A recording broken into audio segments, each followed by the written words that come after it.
real SWAT team or something to get out there.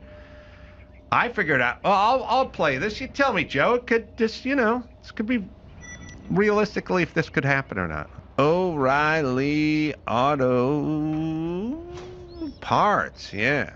They're in the business of keeping your car on the road, everyone. O'Reilly Auto Parts offers friendly, helpful service and the parts, knowledge, and experience that you need to maintain and repair your vehicle. Always go to O'Reilly. They're all over the place out here. I don't know if there's one on every corner where you're from, but out here, I got my pick of the litter.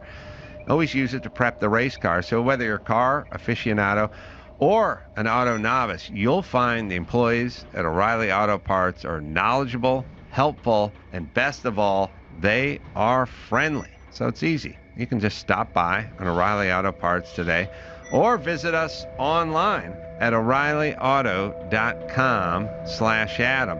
That's O'ReillyAuto.com/Adam. This September, CBS hits are streaming free on Pluto TV. I'm coming in hot. For this month only, stream full episodes of Matlock, I'm a lawyer, like the old TV show. Fire Country, Elsbeth, I do love a mystery.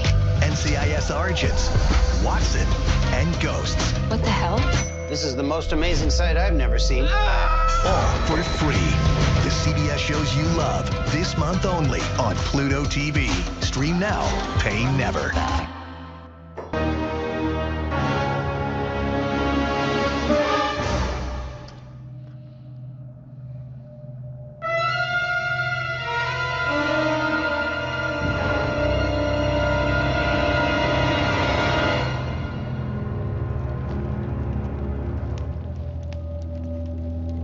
All right, Drew, here's my idea. Yeah. I'm on Pebble Beach. Yeah. I'm at the concourse today. There's, like I said, there's got to be $100 million worth of cars out there. Maybe 25 years ago. Submarine surfaces right in the bay. It's an old Soviet nuclear class submarine that's been bought cheaply on the black market, commandeered. They've removed all the torpedoes and stuff and all the missiles and everything, but it can hold like 22 cars now. Perfect. First guy. The front cone opens up. Cone opens. And they got that guy with the crazy accent. He's good looking. He has long hair. They take the 50 millimeter, start spraying all the gentry. People dress in period garb. Periods of crystal. Sometimes they do dress that way. I should make it look like fat rich guys. Fat rich guys, whitey, sprayed, champagne going everywhere. And he does that thing where he goes, "I hope I've got your attention now." He's very understated and everything. Yeah. All right, my guy could be me, could be Steven Seagal or something. This he's been drummed out of the service, not because he didn't get the job done, because he punched out a superior officer when he left some men behind.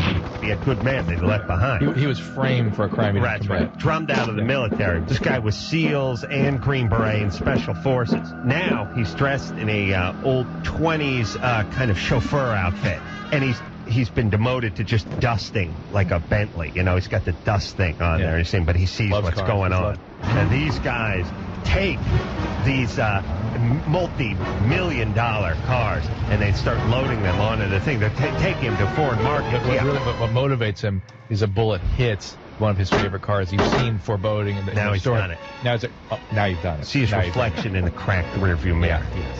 Very symbolic. This car means something. Stows away in the car as they load them onto the submarine. Yeah. Now it's out there. He's on the sub, stowed away in a Duesenberg. Yeah. And they're going to some Arab country to sell him to like a Sultan of Brunei or something. Nice. Yeah. He's in the trunk. Oh, yeah. Oh. Action ensues. It's very exciting. Yeah, action movie, right? I love it. I'd watch that movie. Yeah, I'm geared up now.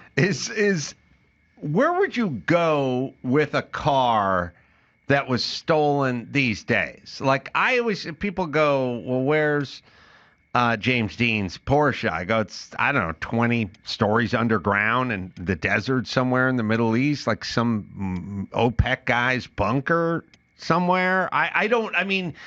It's hard to do in the more, Western world, I guess. Yeah. Is that correct?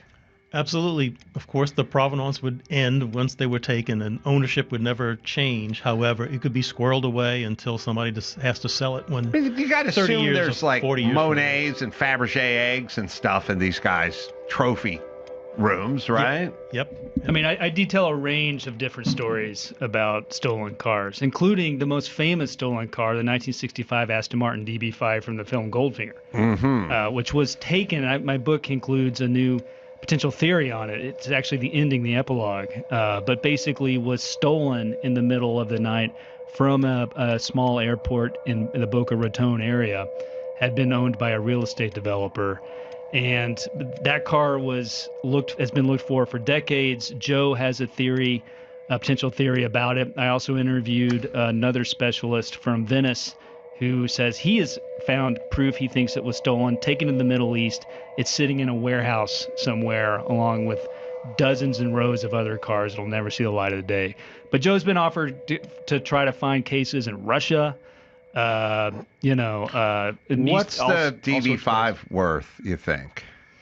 The DB5, I mean, that's a good question. There's estimates like 10, 15. It just depends. But, I mean, all of these cars that are unique, and obviously there's such a cultural cachet with that one as well. And it was the stunt car, actually. So it had all the weapons and stuff on it. There were two different Aston Martins from Right. the They film. have the hero car and the whatever car. Yeah, but it's like, I mean, Joe, why don't you tell them the story of Cyclops? I mean, sometimes Joe, what's fascinating to this is like it's old school detective sleuthing. There's nothing digital about this. Joe has every issue of Road and Track magazine in existence. He goes to Europe and looks up old racing stubs. None of this stuff was documented, so it's all analog and it's all buried. And sometimes you run across unsavory figures doing that. So, by the way, the Goldfinger car, I mean, if someone just takes it as a trophy and never tries to sell it again, it makes it difficult, right? Because if you just keep it and you never try to fence it, I mean, if you stole diamonds and you never tried to fence them, then it'd be hard to catch you, right? The expression is it stays in the closet. You gotta wait till it comes out the closet, and usually that means somebody died, the heirs inherit it, and then they try to sell it, and they say, oh shit, Dad's got a stolen car. Right. So, anyway, I'm sorry, Cyclops. That was this French mechanic had a bunch of valuable parts that happened to belong to the guy we now know as the thief, and that guy sent some Czechoslovakian muscle in order to collect his parts out of France. And one of the guys was like a one-eyed guy, a big goon, and his nickname was Cyclops. And I remember the French mechanic telling me, oh, but they showed up at my shop, they take everything, and this guy Cyclops, he threatened me. It was so funny. It's real life like a movie. They stole a bunch of 917 motors, too. You guys may be aware of this. Porsche 917, one Le Mans, Steve McQueen, blah, blah, blah. Yep. Those lumps, I think they're flat 12s, and they're so great. I mean, they're worth over $100,000 each, just the engine, and they had them in crates, and those things got stolen too a while back. This car, the Talbot Lago, its engine was taken from the car, again, out of spite, and it was the mechanic tried to sell it on the black market. Yep. FBI actually hired Joe to wear a wire to go into a shop where it was trying to be sold. Joe, you want to tell that story? And it's worth $2 million, by the way. The engine. Yeah. The original engine, the guy never paid his bill to get it rebuilt in France, so the French mechanic went and repossessed it and held it. Is it a straight six? Yes, inline straight six. Eight. Oh, straight six. Triple carburetor. I know a lot. Racing oil pan, lightweight, special sleeves that screw into the block. Really neat. No dry sump system, probably, maybe. I don't know. Anyway, sorry, go ahead. So anyway, the engine was offered for sale for $600,000, $650,000. Nobody would bite, but I wanted to investigate, so I agreed to wear a wire to go to this shop in Wisconsin, South Wisconsin, that happened to be trying to sell it on behalf of the French guy. And they kind of figured it out, and they said, oh, it's sold, it's gone, it's sold to somebody in France, it's now in a race car. Turns out it wasn't, but somehow the FBI bird-dogged it and actually recovered the engine from the French mechanic. He ended up coughing up all the parts to the engine. So the engine has been reunited with the chassis? No, the engine is sitting in an FBI evidence room. Oh. But a correct period engine is presently in the car. But it's not a numbers matching block that would have been with the car when created. Correct. Right. So people are curious about how it works. One time, Penn Jillette said, I was talking to him about this. He goes, if you say you got Houdini's wand, but the tip has been replaced and the shaft has been replaced and the butt has been replaced, then when has it ceased to become Houdini's wand? Yeah, right. And I said, well, that's a good question because I have race cars and they replace engines blow up and parts get crashed and they replace fenders and stuff gets replaced. I sort of said to him, well, it's Houdini's wand until someone else says they have Houdini's wand, and that's not Houdini's wand. If it's you own it and no one's arguing with you that it is Houdini's wand, then it's not as good as one that's completely unmolested, but it's more about people saying, no, I own Houdini's wand, because there can be some of that too. And I guess there was a big problem with art forgery, and maybe still is, but that was a big deal. And I guess automobile forgery is a thing now, and they can build, they used to build kit cars and they had a VW chassis on them. Now they do these really nice recreations, and you got to pay like $300,000 for the nice recreation, but the original's $10 million, so there you go. But seems like they could keep going now and actually make fakes, right? They can, but typically if you drill down, literally like the FBI did, they actually drilled the chassis of this car to determine the shavings and then compare the shavings to other known unmolested teardrops, and there was a match. So they got it down to a molecular level match that this chassis is the real McCoy. Right. You wouldn't, if it was a modern day steel chassis, right. that wouldn't present the same way to a metallurgist. That's right. Yeah. It's interesting stuff. And I don't know if you guys know the story. It's something I've always thought about with the Cobra Daytona that Phil Spector had. You know that one? Mm-hmm. It's like the craziest story. I know Pete Brock. Pete Brock made that Daytona at Shelby's shop. Still around. Just saw him at Pebble 2 weeks ago. He built the car. The car won the manufacturer's championship for America in, I don't know, 67 or something. And then it went to the Salt Flats and set a bunch of records there.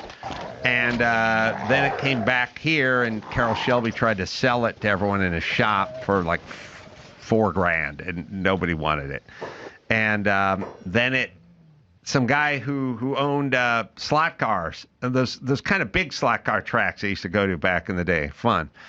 He bought it for like, I don't know, $2,500 or $3,000, and he had it for a couple of years, and then he sold it to Phil Spector. And Phil Spector paid like $5,000 for it and drove it around and got a bunch of tickets. And it's a race car essentially that is technically you could drive on the street. Had turn signals, but too hot, too loud. He got into trouble. He gave it to his bodyguard, essentially. And his bodyguard died and gave it to his daughter. And then it just stayed in a garage for years and years and years. And it's probably worth 25 million bucks now, but people started to figure out where it was and started to come around, and she wouldn't let him see it, wouldn't sell it, wouldn't do anything with it. Yep. And eventually she finally sold it for a few $1 million, and that day went out on a hike, poured gasoline all over herself, and lit herself on fire. Do you know that part of it? I did not. That's the crazy part. She was this woman who didn't make much money, just like worked at a postal place or something, and our leader or something. She lived out in this area and didn't make any big bucks, and had this car worth millions of dollars just in the garage of her crappy little house. Never let anyone see it, never sold it. Eventually sold it to Dr. Simeon, who passed recently in Philadelphia. Had a big collection out there. I don't know if you've ever been to the Simeon Museum. Lots of race cars, lots of lots of Le Mans cars. She sold it, and she just took a hike with her dog and gasoline, and she just stopped in the middle of the trail, and she just doused herself in gasoline, just set herself on fire. Wow. That's terrible. I didn't know that. It's kind of a crazy story, right?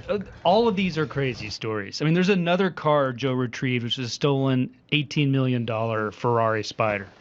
And, California? No, this was actually the former nuclear scientist who worked on it. You want to tell that story, Joe? Yeah, a 1954 Ferrari 375 Plus, a factory racer in 54, competed in Le Mans. DNF did not finish. And then sold to American privateers Jim Kimberly with a Kleenex tissue fortune. He raced it for a few years, sold it to a Howard Hively, and he raced it for a year or two more. And I think the last race was a Cuba Grand Prix in 57. And he sold it to a Cincinnati guy who then just squirreled it away in his yard with 300 other cars. But it was the same. It's the same kind of thing, Yeah. Adam, because he became really focused on his cars, and he was a former Los Alamos nuclear scientist who had helped develop basically the flight for the atomic bomb that was dropped in Japan to try to slow its ascent and like let the pilots get away faster. But he was haunted by his involvement in the atomic bomb. And he became this crazy kind of eccentric kook surrounded by a graveyard of old cars. And he would make his own cars out of crazy different parts. And I found all these old newspaper stories by the guy. I interviewed people who had known him. And then, of course, there was this one Ferrari that the word got out, especially after Ferrari himself died. These cars started really skyrocketing in value. And these guys out of Georgia hatched a plan to go up there. One of them had seen it as a kid and steal it. And they did, and, exported it under false paperwork to Belgium, where it was purchased by a Ferrari racing legend himself. And but it set off this, it basically, the daughter says it almost killed the father, the theft of that car. It was a mid-50s Spider race car, front engine, obviously. Yeah. Probably a V12, but it could have been a 4. V12. And Beautiful car. Yeah, beautiful heyday Ferrari Yeah. stuff. It sort of looked like a Testarossa from back then. Yep, exactly. Yeah, it's funny. Always makes me think about dads and what they leave their kids, because I got a Tony Bennett CD when my dad died, and that was about it. Yeah. But I was thinking about it because, and we're talking about Luigi Canetti, right? Yeah. I was at Pebble a couple of weeks ago, and I was walking around the Ferrari lawn in front of the Pebble, I don't know, long story. They got a whole area of the Ferraris. And there was this 3-seater Ferrari that looked a lot like a Dino, but it's different. And it was built specially for Luigi Canetti. So Ferrari built this car as a thank you, I think, to Luigi Canetti, who came here to the United States and started selling Ferraris. And it looks like a Dino, but it's got 3 seats, 1 seat in the middle, kind of like a new McLaren, certain McLarens. And it had a Ferrari like race engine stuff, and it was a really cool piece. And if you squinted, it just looked like a Dino, but it was very interesting. And they made 2 of them. And Luigi Canetti got one of them, and then Luigi Canetti died. And then at some point, his son took it to auction, and this is about 10 years ago. And I think he wanted 25, maybe 28 million, and it stalled out at like 22.5 or something. And it was this great shot of Luigi Canetti's son looking a little disappointed and mostly pissed off. Like he gave a kind of like, God damn, what now? You know what I mean? Like, look, the humanity of it. I thought, you son of a bitch. Your dad left you a $25 million Ferrari. Yeah. But it stalled out at 22.8. Yeah. And now your day has been ruined. I thought, could you please put something in perspective? I'll trade you that Tony Bennett CD my dad left me for that car. It's still out, and obviously somebody bought it or it's on the lawn. I don't know where it is. It's a really cool piece, but it's all the story. Yep. And you're kind of buying the car, but you're buying the story of the car. 100%. And now with the teardrop, Talbot Lago, the fact that stolen, recovered, reunited with its engine, God willing, at some point, I guess that's adding to the story. The value of the car. Look, a De Tomaso Pantera is worth, $100,000. But if it's the one that Elvis shot and it still has a bullet hole in the door, then that's worth $500,000 or whatever, $1 million. Yep. So it's the story you're buying. You're not.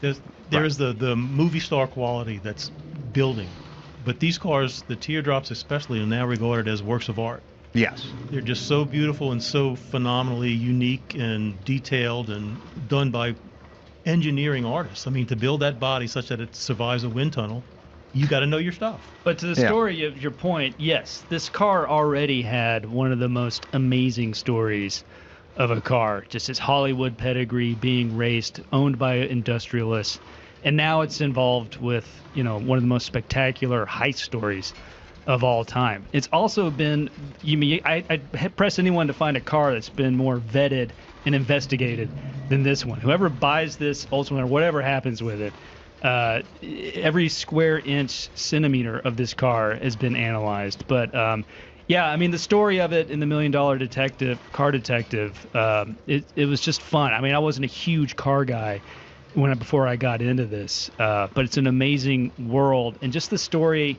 of Joe and his former friend finding themselves on opposite sides of the law in this global heist and caper. It's just a really fun to report and work on. Well, I would say the book probably adds a little value to the car now as well. The book's available now as we speak, The $1 Million Car Detective Inside the Worldwide Hunt for a Stolen $7 million car. And again, a good story. You don't have to be a car person. You'd be a story person, right? That's right. Thanks, Adam. Thanks, Joe. Thanks a bunch, Adam. Thanks, Dayton. That was fun. I will be this weekend in Charlotte doing shows. Why shouldn't I work on the weekends at the Comedy Zone? And then El Paso the following weekend, and Albuquerque after that, and Flagstaff after that. Go to AdamCroll.com for all the live shows. Until next time, it's Adam for Joe, Staten, and Elise Krause saying mahalo.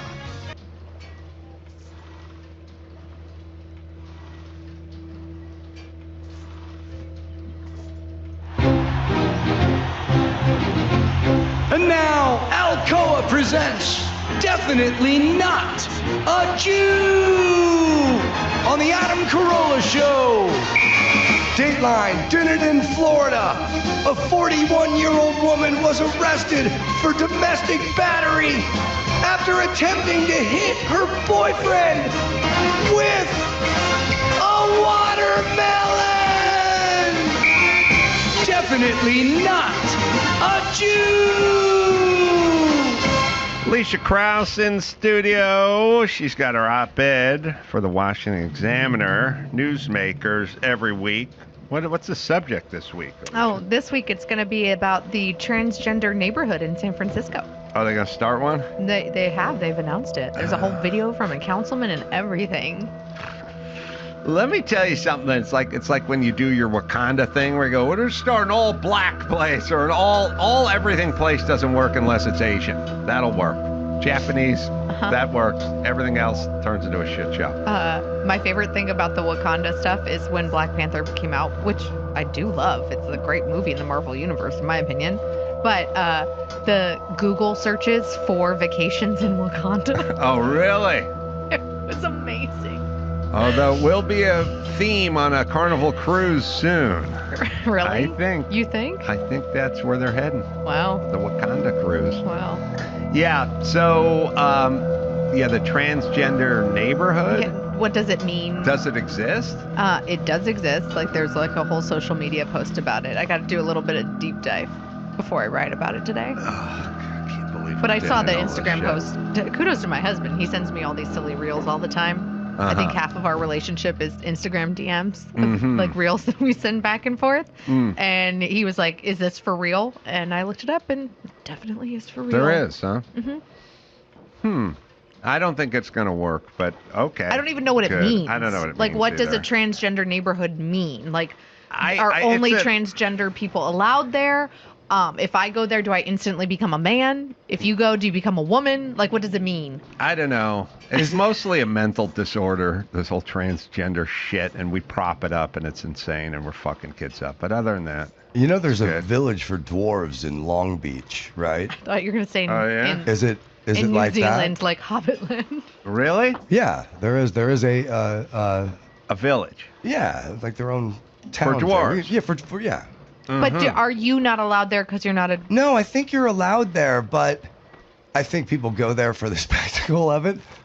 I went down to Long Beach, and I didn't even know I was in the dwarfs village, and I just went to go enjoy the beach, and I fell asleep, and I woke up, and I was tied down.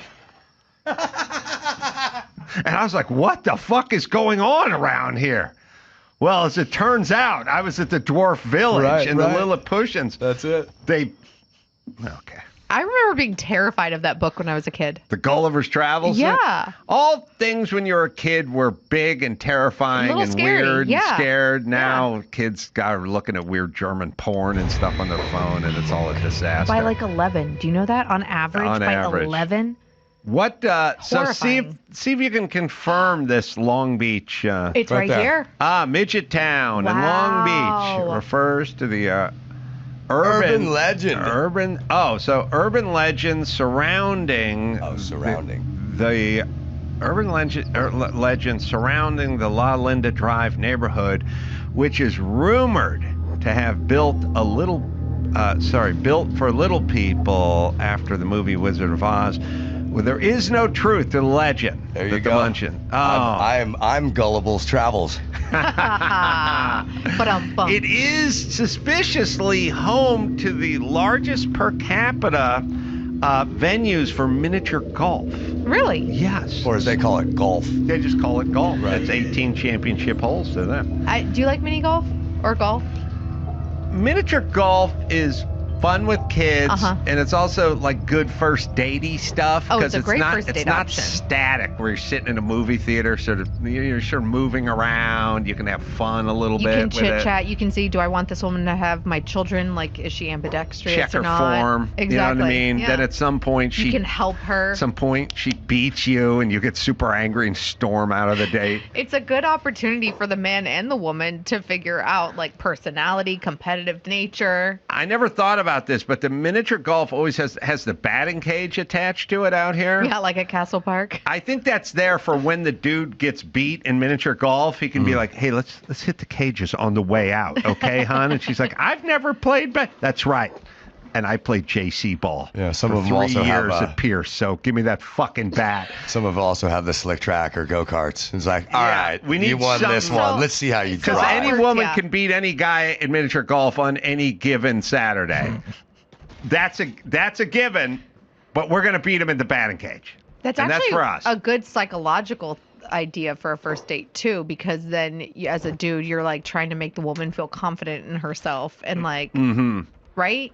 Oh, Like by you- letting her win? By not letting her win, but if you're saying that the average woman could probably beat dudes in mini golf, then it's like a good. I think there is no real like advantage. I'm gonna make her feel good about herself, and if she feels better about herself, then she might feel better about me. There's a psychology there. You know, men win in golf because they drive the ball 65 yards further. Yeah. You know, but this is not that.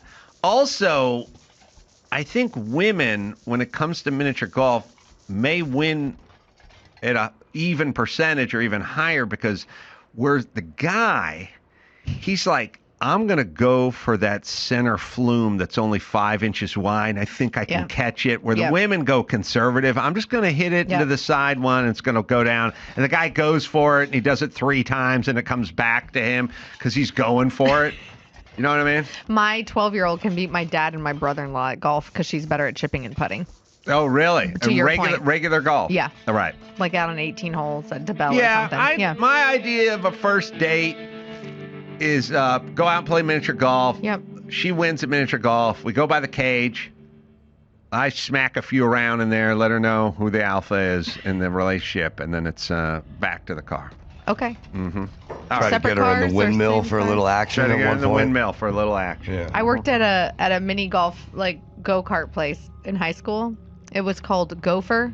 Mm-hmm. Like, but Gopher. Uh-huh. A golf and go for a spin. Mm-hmm. That's kind of cute. It was clever. What'd you do there? I like kind of managed it because the owner was this old lady that was like, "You take over. I'm gonna go have some smoke." High school job. It was awesome. Homeschool job. It was awesome. And I think that she liked me because I could work all hours because I was homeschooled. I was thinking about the other day. I was thrown off a go-kart track. I was also thrown off. A little too wild. Yeah, I got thrown off a driving range, a golf driving range as well. Why? The guy just said, if you shank another one into the tennis court, you gotta leave. And he stood there and he watched me shank the next one into the tennis court, and I didn't even talk to him. I just shanked it. He watched it. I watched it. And I just started leaving. Was it a walk of shame? Yeah, because people in the tennis court. I rented the club. That's how good a player I was. I just gave the club back and left. And I also realized Jimmy Kimmel has had air freshener sprayed at him in his face. For farting up a bus and for farting up an airplane. Okay. But he's never done a train. And my thing is, like, Jimmy, if you could fart up an Amtrak to the point where the steward got hold of the can and sprayed it at him. He got sprayed with, air Sorry, freshener. I know you're going to circle back, but I don't know how this applies to getting kicked out of. Oh, you're talking about getting kicked out of places. It's sort of like having your hands registered with the state of Nevada or something. You know what I mean? Like the feather in your cap. Yeah. If he could get someone to spray him down on a train with air freshener, he would do a train, a bus, and a plane. Oh, that's the EGOT. That's the EGOT. That's the hat trick. No one. I would argue, I don't think you're ever going to meet another person that actually had the EGOT in the air freshener farting up the space. Yep. Most Americans barely have one. That's either the back sleeve or the introduction to the bio, but yeah, he has better chances of getting booted off a train if he goes business class surfliner. Oh, for sure. Yeah. Business Gotta class, go bougie. first liner, farted up. Yeah. And again, the person will go get the spray and spray it at you. That's like pepper spray quality. Yeah, it's that's like you're essentially a cockroach at this point, and that's Ray. Like that's the same theory.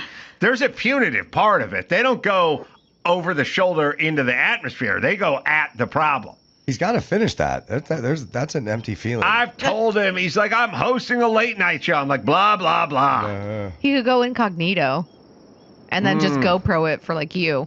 And then nobody else would know. I'll take his word for it. I was there for the You're plane. a good friend. You wouldn't leak it to TMZ or anything. Nah. I was there for the plane. I was there for the bus. Oh, so he needs to take you. Kinda. Maybe you're his good luck charm. Well, I'm an observer. When you try to set a record, you have the guy from Guinness Book of World Records. You fly them out. They observe. So you need somebody on that train. Would you tell the Guinness Book of World Records after he... I don't know how many categories they have, but I would say it's one thing to fart up a plane and to fart up a bus. And many have done this. But how many of us have actually got a can of Airwick Wizard sprayed in our face? Like they knew it was him? He was maced with air freshener. Oh my gosh, it's so embarrassing. I would be mortified. Well, we were impressed, but okay. Difference between men and women right there. Yeah, that's the homeschooling. Well, all right, what do we got? Well, Ilhan Omar. Oh, yeah. One of my She's a delight. One of my least favorite Can we at least people. just admit these bitches hate this country? Can we, listen, know. I grew up with this. I grew up with my mom. My mom would be like, first off, no one actually says, I hate this country. They just go, this is a great country. It's the greatest country on earth. But you have to realize the horrors of slavery and the Bataan Death March and the Trail of Tears. And it's like, do you love this country, bitch? Well, see, Ilhan Omar won't even say that.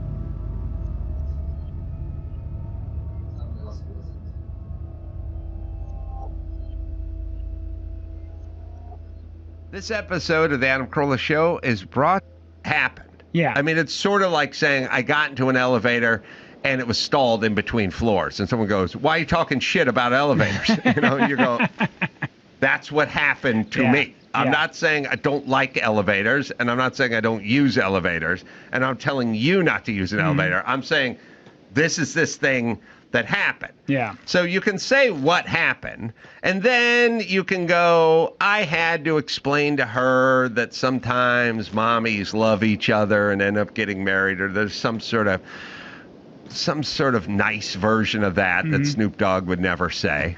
Yeah. And then there's what he did experience. But I do agree that, like, my whole thing, and I think all parents feel this way too, which is like, look, first off, whatever's out there, there's stuff out there. There is Al-Qaeda out there, and there's like honor killings, and there is genital mutilation, and there's bizarre German porn that I know. I'm an adult atheist, and it would freak me out, give me nightmares. There's all of it is out there, and then there's the trans community, and that's like, that is fine, and I don't care about the trans community. But then you go, the trans community wants to come into your first grade class and start talking to them about something. And then I go, that I don't want. Yeah. And then they go, why not? You have a beef with that community? And I go, no, I don't have a beef with a lot of stuff. I don't have a beef with the German porn, but I don't want it showed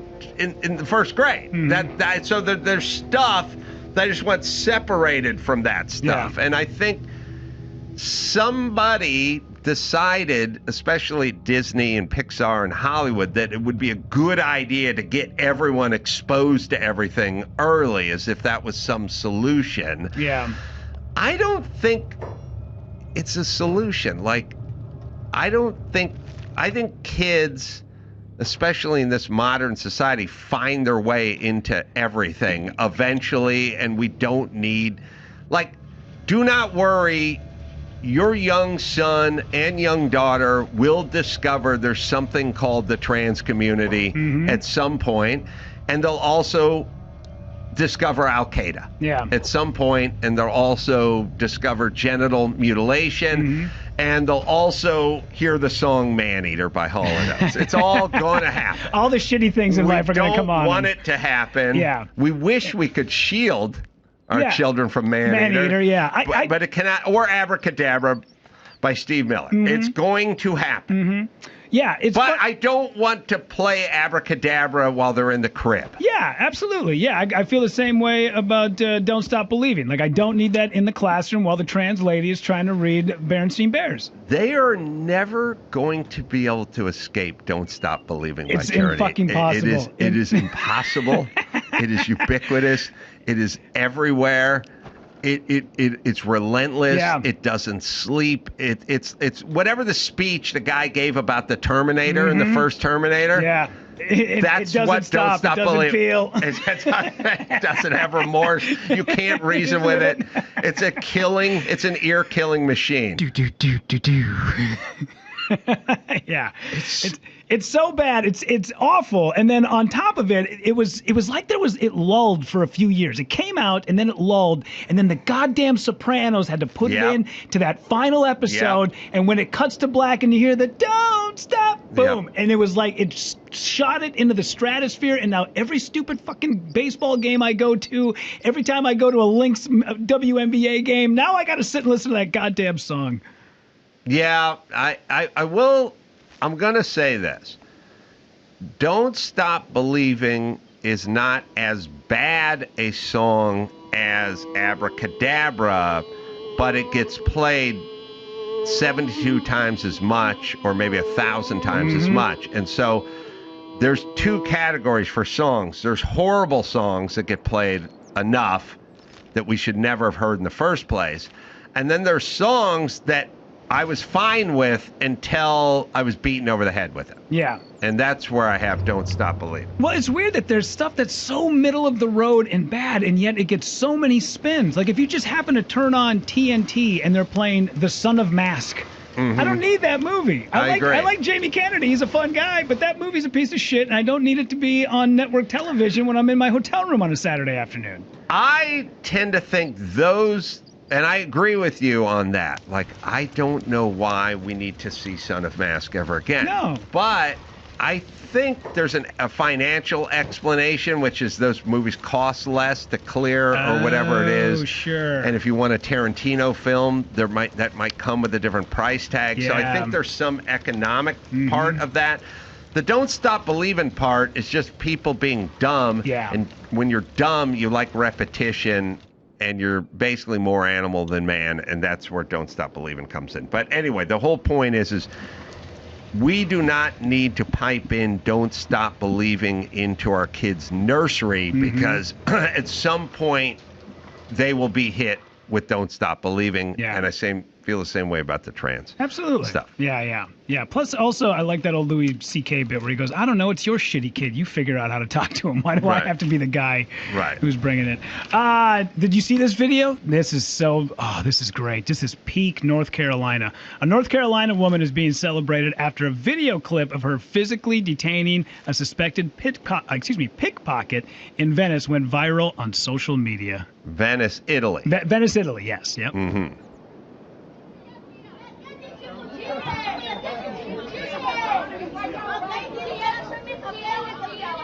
She's holding on to her hair? Holding her right by the ponytail. Held her for an hour. You stole my purse with my passport in it.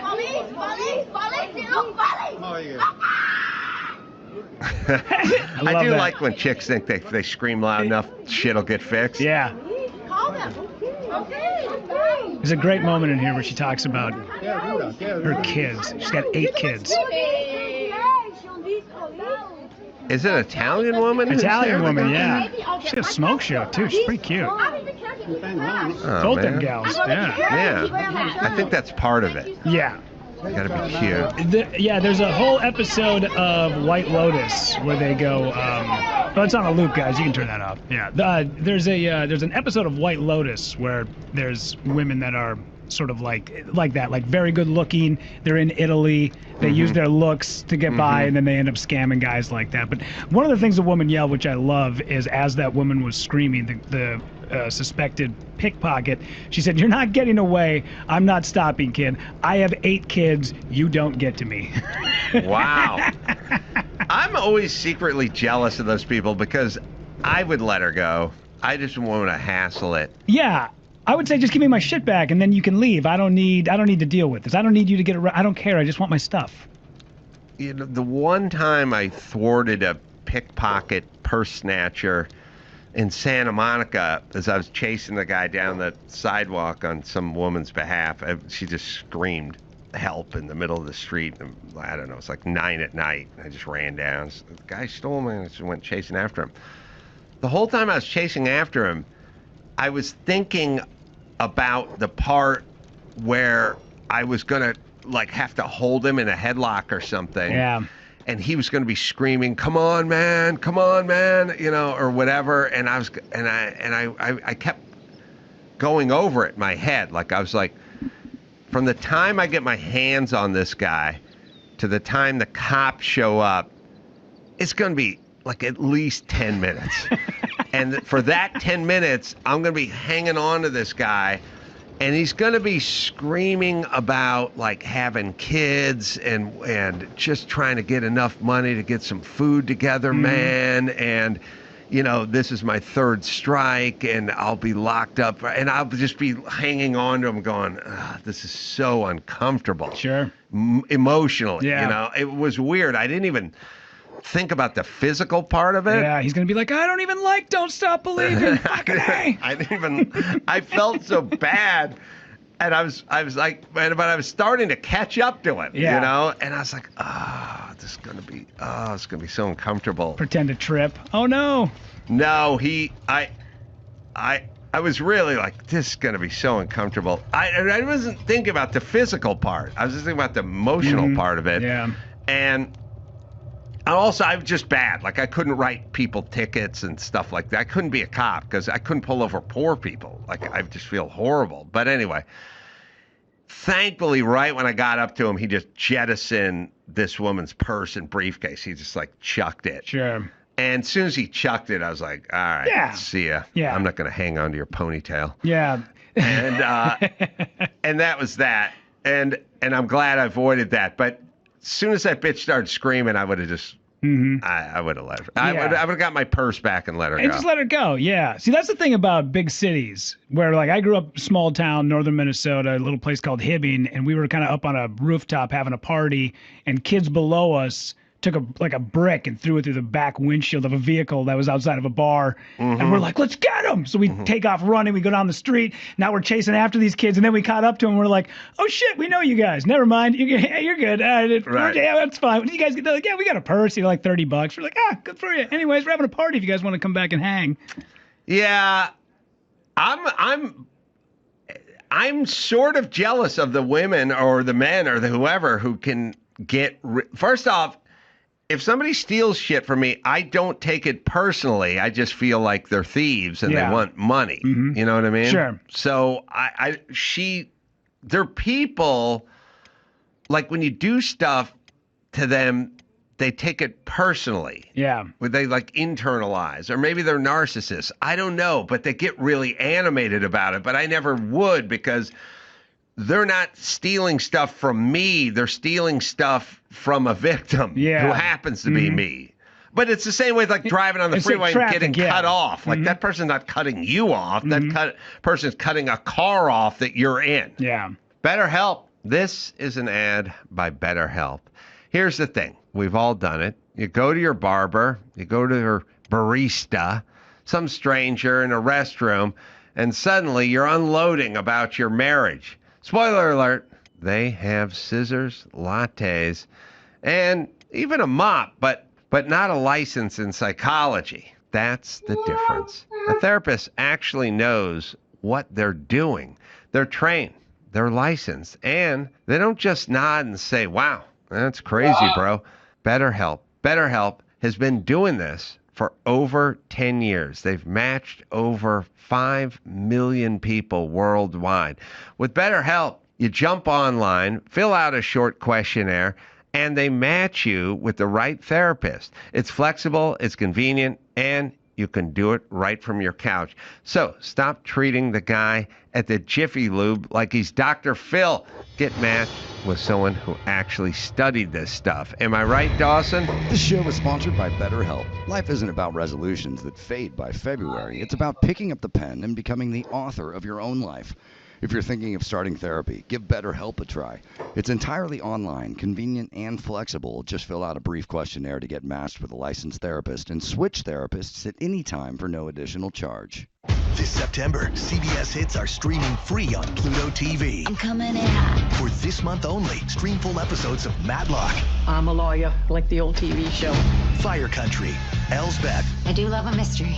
NCIS Origins, Watson, and Ghosts. What the hell? This is the most amazing sight I've never seen. All for free. The CBS shows you love, this month only on Pluto TV. Stream now, pay never.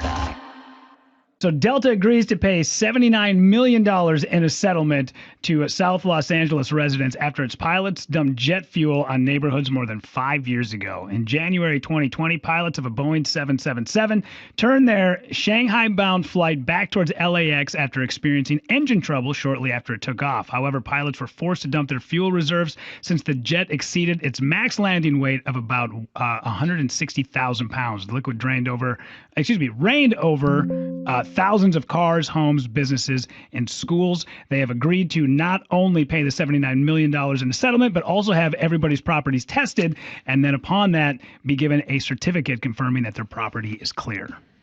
So they figured they're fueled up because they're going to Shanghai from LAX, right? So they got thousands of pounds of fuel, and then they're going to burn off thousands of pounds on the way to Shanghai. But when they turn around and land, they're too heavy. So they got to dump that fuel. Now, I don't know where they were, but LAX just takes off right over the ocean. Yeah. Like, it seems like you would think let's just dump it over the ocean versus over people's homes. Yeah. On the other hand, you know, if it's an emergency and you got to turn and you just don't have time to go out over the ocean, then you got to dump where you got to dump.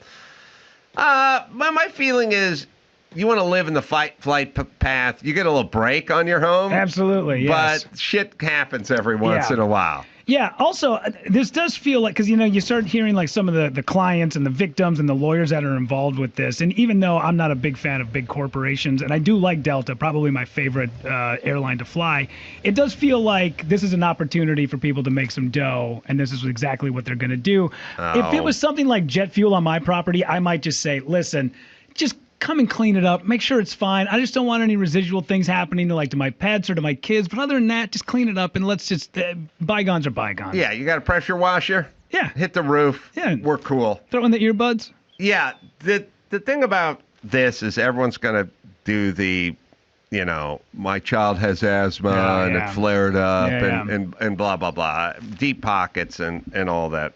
Yeah. All that stuff. But I don't know. Like, I feel with air travel,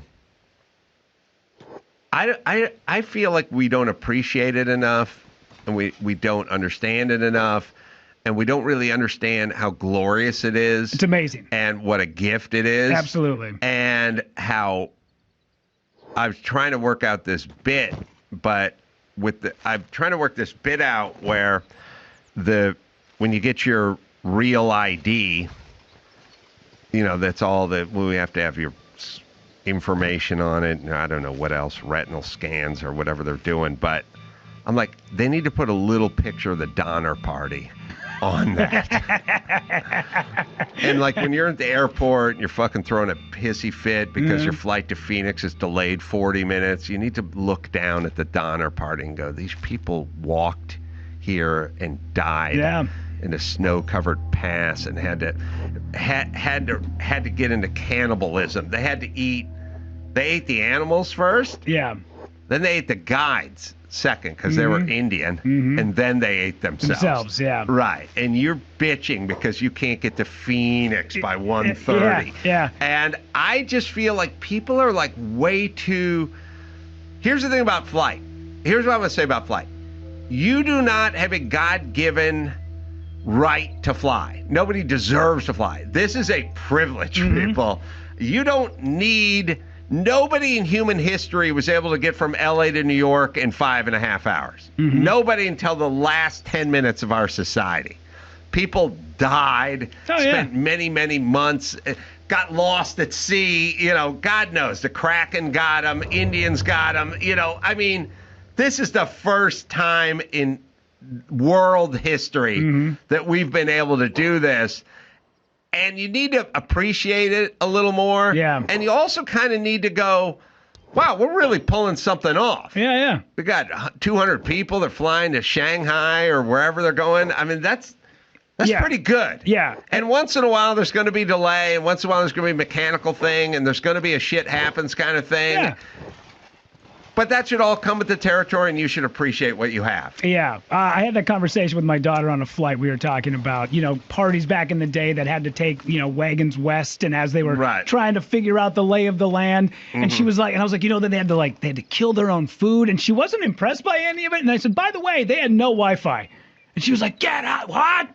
They walked all that way, no Wi-Fi? I was like, yeah, that didn't exist back then. They just had their thoughts and not even a path. They were the ones making the path that went all the way to the goddamn ocean.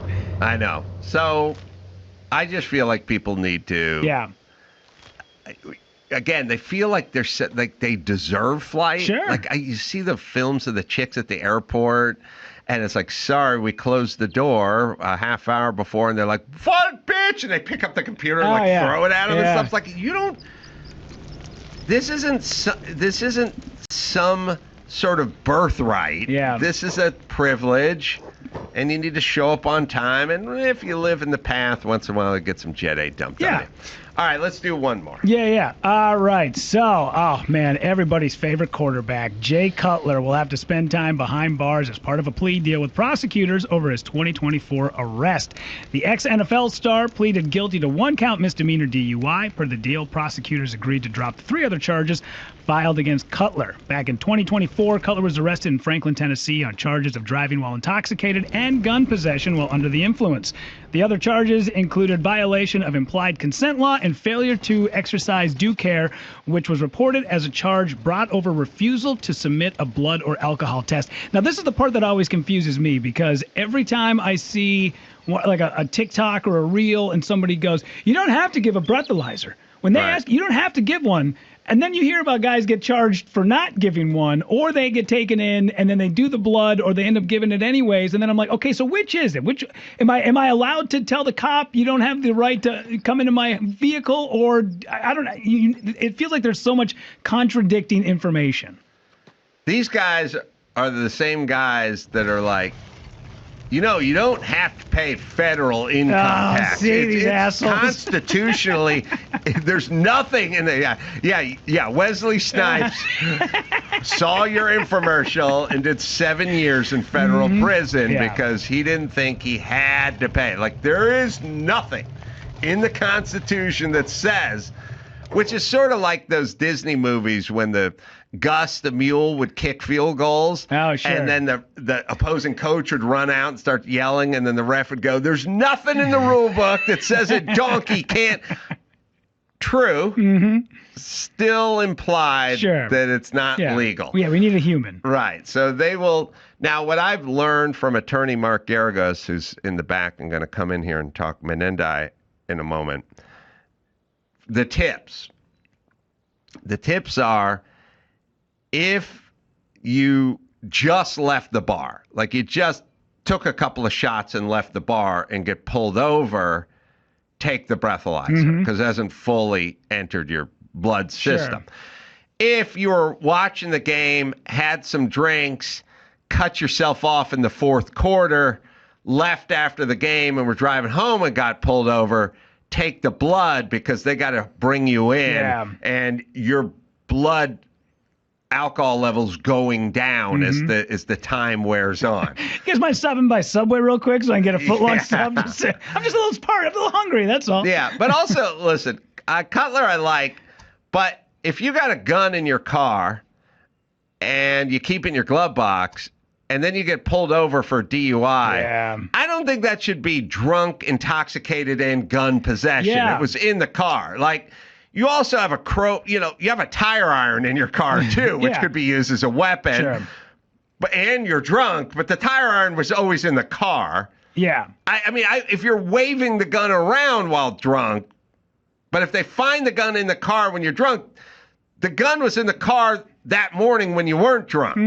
No problem. Yeah, it was on his way to practice. That's he stopped by and picked up a 9mm. Right. So I'm just saying, I don't know about the gun part. It is weird that there's actual time in jail, which normally you get like suspension of your license and which whatever. Which you also got, I also, if I was running for president, I would run on a unification platform, which is, look, age of consent all over the road in this country, blood alcohol level, legally intoxicated all over the road, pardon the pun. Let's just call it 16 and 0.10. All right, can we do that? We can move on. That way, when I go to Hawaii and I'm talking to lady friends, I wouldn't have to do the math, or I've had a couple of drinks when I want to talk to my lady friends on the drive home. There's a lot of calculations going on. You just make it 0.1 or 1, what is it? 0.1. Wait a minute. 0.01. 0.01. You make it 0.01 and you make it 16. And by the way, I feel like that crew is the same group. Yeah. It's the same group of fellas Sure. who could really benefit from some Oh, unification yeah, here. absolutely. You know yeah. what I mean? Yeah, no math involved. Plus, I don't know if you've seen Cutler on the field. He's not great at math. A lot of times he'd be out there and he'd be like, all right, guys, third down. And they're like, Jay, it's actually second. He's like, oh, shit. And I could bargain with people. Like, I could go like, all right, we can dip down to 15 if you can give me 0.015 or something like that. We'll go up with the alcohol. We'll come down with the age. But either way. Yeah, like a the Scales of Justice. Yeah. In a way, yeah, a lot like that. So, and she wouldn't be blindfolded, but she'd have beer goggles on. Lady Justice would be wearing beer goggles, and I could negotiate that. Juicy couture shorts. Yeah, let's just start at 16 and 0.01. All right. Yeah. All right, Mark Garrigus waiting out there. Lots of updates on the whole Menendez thing, which has been an interesting story. Rudy, I don't have your. I think Chuck came and brought it in. But, he did.